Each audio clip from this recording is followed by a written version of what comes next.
And welcome to the Ruby Tuesday. My name is Ruben, and this is my review for Netflix's original anime, Kengan Ashura Part 2. So, Kengan Ashura follows the story of the mysterious gladiator Ohma Tokita Ashura, who fights on behalf of the chairman of the Nogi group to protect his corporate rights.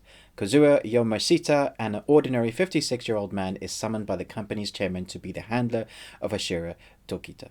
So I really liked what they did with the first 12 episodes, although they were kind of just setting up the storyline. You have this world where it's governed by their strongest fighter for the strongest corporation, and now they're doing this tournament, which reminds me of some of the great tournament arcs in anime. It's really fun, and they spend some time on the characters. But you have the main character who is I guess, your protagonist. But what I really liked about this anime is that it really focuses on some of the other fighters and their techniques. And so the first 12 episodes, you get these brutal fight sequences in this tournament ring and the tournament arc. And even their intros are amazing. And you get more of that in these 12 episodes. And again, you get more of them developing the characters, not just concentrating on the kind of the protagonist hero.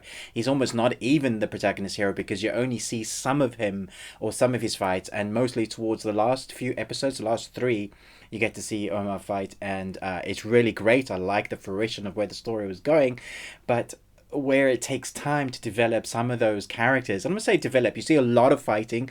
This anime is all about the fighting sequences, but at the same time, you get to see what makes them tick, their fighting techniques, what their morals are. So each character has their own, I guess, murderous intent or fighting techniques, and they show a little bit of that. They go into what their beliefs are, what their corporation's beliefs are, and everybody is fighting for their own, whether they want to, overdo what they class to be their enemies or just the corporation's enemies, or you have the assassination group who is doing dark dealings behind the scenes, and you always have these kind of outer plots, I guess, with who's trying to do over who, making like double dealings around the edges of the main tournament.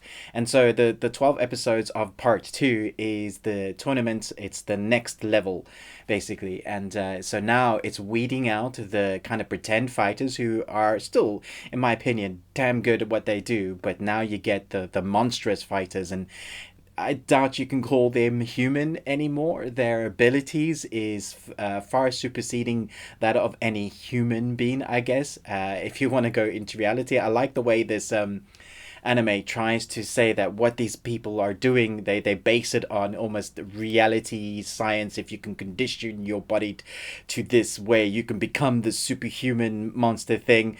Obviously it's not, obviously you can't because anime, but I like the way they try to ground it in a bit of reality. At the same time, when you see them almost level up like they do in Dragon Ball Z, at least it doesn't take 26 episodes to level up, but their veins are popping out and they become these monstrous forms of themselves as like their next ability, like Super Saiyan Ultra.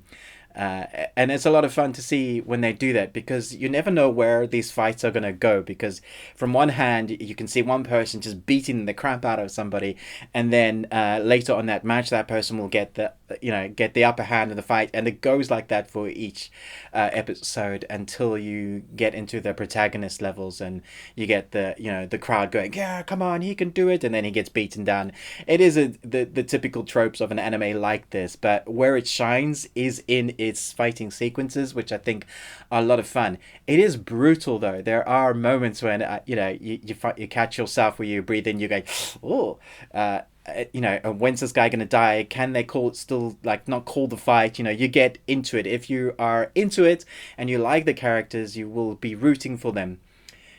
This anime and Bucky is what a lot of people compare it to, and I think they are similar, and I don't want to lean one way or the other. I think each has its own kind of fun to be had with it, and I think some parts of Bucky is stronger than Kengan Ashura. Kengan Ashura has, I don't know, some of the characters I really enjoy some of the characters, and the contrast, the kind of the juxtapositions of the the corporation leader who's this like who's been drawn into this world, and you're rooting for him because he was this man that wasn't looking after his son, and now he's looking after his son, but he's growing in character, and then he's got this guy that he has to kind of lead, that he has this fighter, and so you have this juxtaposition of the kind of weak corporate man, amazing strong guy that doesn't know when to quit, and I think that really works. I like some of the characters in this, probably more over the characters in Bucky. I like where they're going with this. It's not ended. There's going to be more. Just so you know, it doesn't end there. There's more tournament arc to be had. And at the same time, I should mention about the subtitles. For me, I preferred listening to the original language in reading subtitles. I did switch over into English for a couple of episodes, and I think it was fine. They did a good job, but I did switch back to the subtitles because I just like to feel what the original voice work of the voice artists had intended. The inflections, the emotions within the screaming in the original language, and you can read the subtitles. And I think for me, I get a lot more from that. But that's not to say that the dubbed version isn't good enough. I thought it was okay, and they did a good job. Let me know in the comments below what you thought about this next 12 episodes. Whether you think the animation is any good, whether you think the storyline is any good.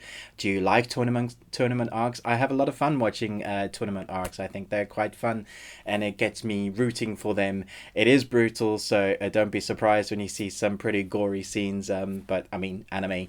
Thanks so much for watching this review, but most of all, until next time, remember, live long and Tuesday.